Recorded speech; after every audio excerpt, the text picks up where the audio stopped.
हे students, आज हम देखने वाले हैं विशेषण और विशेषण के भेद। विशेषण वे शब्द होते हैं जो संज्ञा या सर्वनाम की विशेषता बताते हैं, अर्थात गुण, दोष, भाव, संख्या, परिणाम आदि दर्शाने वाले शब्द विशेषण होते हैं। जैसे राधा बहुत सुंदर लड़की है, वो बहुत होशियार लड़का है। इन वाक्यों में राधा एक संज्ञा है और उसका विशेषण है वह सुंदर है। वो यह सर्वनाम है और उसका विशेषण है कि वह होशियार है। संज्ञा या सर्वनाम के बारे में विशेष जानकारी देने वाले शब्द विशेषण होते हैं। अब हम देखते हैं विशेषण के भेद। पहला विशेषण है गुणवाचक विशेषण। जो शब्द संज्ञा या सर्वनाम के गुण, धर्म, स्वभाव आदि का बोध कराते हैं उन्हें गुणवाचक विशेषण कहते हैं। जैसे सदु ईमानदार लड़का है, सुनीता बड़ी घमंडी लड़की है। इस वाक्य में ईमानदार यह गुण दर्शाता है और घमंडी यह सुनीता का स्वभाव दर्शाता है। ऐसे शब्दों को गुणवाचक विशेषण कहते हैं। दूसरा विशेषण है संख्यावाचक विशेषण। जो शब्द संज्ञा या सर्वनाम की संख्या का बोध कराते हैं उन्हें संख्यावाचक विशेषण कहते हैं।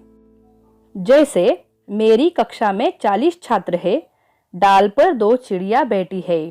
पहले वाक्य में 40 यह संख्या दर्शाता है और दूसरे वाक्य में 2 यह शब्द संज्ञा दर्शाता है।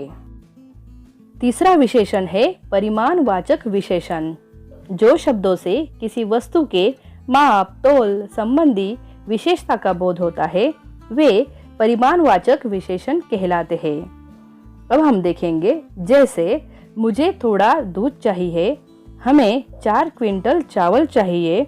इन वाक्यों में थोड़ा यह अनिश्चित परिमाणवाचक है और क्विंटल यह निश्चित परिमाणवाचक है। अब हम चौथा विशेषण देखेंगे, सार्वनामिक विशेषण।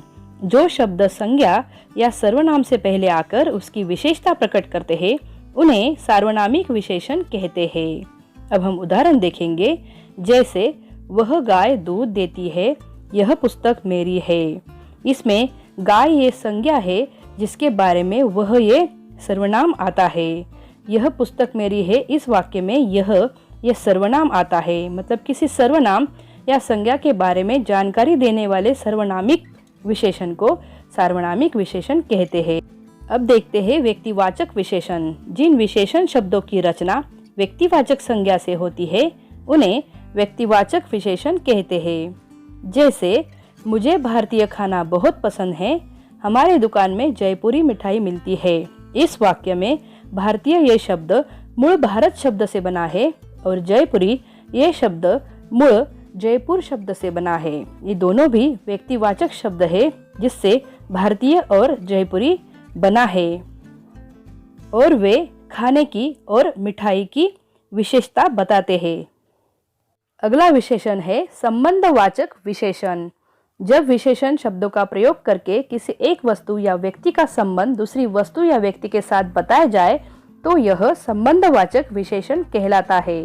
अब हम उदाहरण देखेंगे, जैसे उसके सिर के अंदरूनी हिस्से में चोट लगी, ज्वालामुखी की भीतरी सतह ज्यादा गर्म होती है। अंदरूनी शब्द के प्रयोग से हमें सर के बाहरी एवं अंदरूनी हिस्से के बीच के संबंध के बारे में पता चलता है और भीतरी शब्द के प्रयोग से हमें ज्वालामुखी के बाहरी एवं भीतरी संबंध के बारे में पता चलता है। इसलिए ऐसे शब्दों को संबंधवाचक विशेषण कहते हैं। अब हम देखते हैं प्रश्नवाचक विशेषण। किसी शब्द का प्रयोग करके संज्ञा के बारे में अधिक जानकारी लेने का प्रयास किया जाए तो उसे प्रश्नवाचक विशेषण कहते हैं। चलिए उदाहरण देखते हैं, जैसे तुम कौन हो, यह जहाज क्या होता है। इस वाक्य में कौन, क्या, इससे संज्ञा के बारे में अधिक जानकारी लेने का प्रयास किया जाता है। अब हम आखिरी विशेषण देखते हैं, तुलनाबोधक विशेषण। जिन शब्दों से दो वस्तुओं की परस्पर तुलना की जाती है वे तुलनाबोधक विशेषण कहलाते हैं। जैसे मैं तुमसे ज्यादा दयालु हूँ, इसमें मैं और तुम में तुलना हुई है। रीना मीना से अधिक बुद्धिमान है, इसमें रीना और मीना ये दोनों लड़कियों की तुलना की गई है। इसलिए ऐसे शब्दों को, ऐसे विशेषणों को तुलना बोधक विशेषण कहते हैं। ऐसे विशेषण के कुल 8 भेद हैं। फिर मिलेंगे अगले भाग में। धन्यवाद।